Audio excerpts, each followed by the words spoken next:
In looking at the preseason top 10, Steve, I don't know that there's a team that is gaining more talk on either end of the spectrum than Michigan, meaning that even Oklahoma playing in the awful Big 12, people are pretty firm on what they think of Oklahoma. And every other team in the top 10 right now, there's a pretty substantial groupthink on this is who they are. This is their chance to win a college football playoff championship, except Michigan. Some point to Harbaugh. It's Harbaugh. He's going to pull them through. This is what the program is. It's going to continue the ascent, or they lost all these starters. They're overrated. I have seen Michigan on all sorts of most overrated lists. I'm okay with all of that, provided your reasoning is consistent, you know? So it's I've kind of chuckled this idea that I think Florida lost as many guys to the NFL draft off their defense as Michigan did, or maybe one or two less. And it's like, well, I mean, they've always been good on defense. Well, I mean, yeah, well, okay, Don Brown had a #1 defense in America with Boston freaking College's offense that constantly put him in a hole, negative turnover margin, and they couldn't move the ball across the street, so the other team was starting plus territory almost every other possession. I mean, that's the stuff I don't like. I don't like the intellectual dishonesty and the intellectual inconsistency.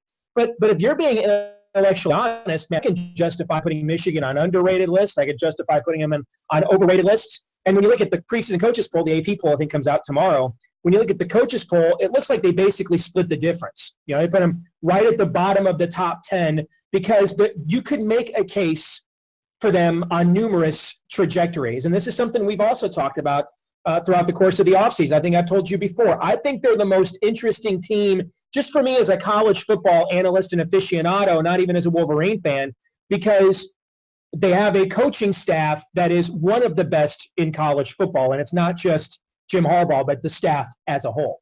When you look at the recruiting base they put together the last 2 years, it is in the same class of the base that Alabama and Florida State and Clemson and Ohio State have put together.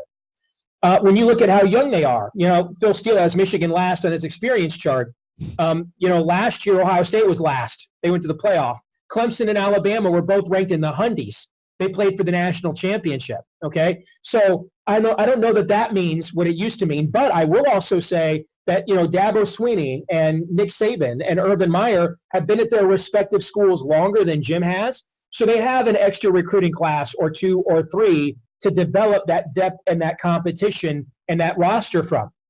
So that's what's fascinating about Michigan is you're watching to see if Jim Harbaugh can do in 2 recruiting classes what Urban Meyer and Dabo Swinney and Nick Saban did with 3 or more, create that reload.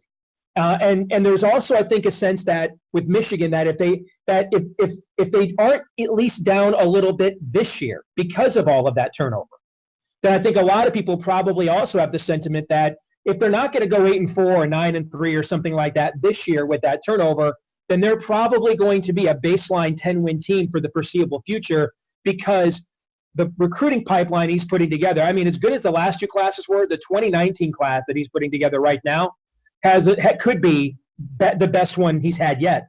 There's a lot of lamenting amongst Michigan fans about his 2018 class, and I think it's because Ohio State's 2018 class is just, you know, off the chain, and and the fans always compare the two schools together. But I went and looked it up at 24/7 Sports a couple of weeks ago, and Michigan's average recruit ranking, meaning the average ranking of the guys that have committed, is like number 5 in the country.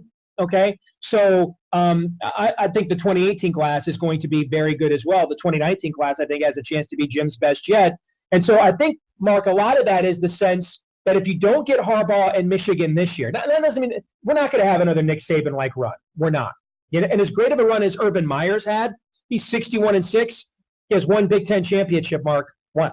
Okay? So what I mean by a great run is what I mean where, like Jimbo Fisher at Florida State, 10 wins, New Year's 6 bowl is the baseline, and then you have to have a couple breaks, you know, go your way to make that, you know, be a national championship or college football playoff team. And I think a lot of the college football world knows that if you don't get Michigan this year, given that turnover, chances are they're going to join that. They're going to be the 5th team in that conversation with Jimbo Fisher, Dabo Swinney, Urban Meyer, and Nick Saban going forward.